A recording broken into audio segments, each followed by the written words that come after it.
So now let's see how we can work around with the Whirlpool effect inside of Corel Draw.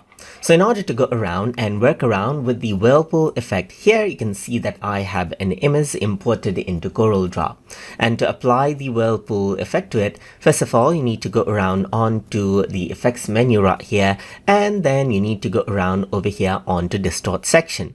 So once you go around over here, you can see that Whirlpool is an option, and once you apply it, you can see that you get this effect right here. So now if I were to change around the spacing, you can see that there is a sort of a rotation going on right here on this particular image. So you got this warp effect right here. You can change around the smear length right here by increasing and decreasing the length as well. And you can also go ahead and twist this out, as you can see right here. You can increase and decrease the twisting level, as you can see, just like this. Apart from that, you can also go ahead and change around the streak details, as you can see, to get a more fabric-like effect as well, by increasing around the darkness and decreasing around the darkness as well.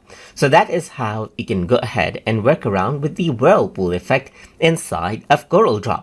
So I hope you guys learned something as always. And as always, please like, comment, share, and subscribe.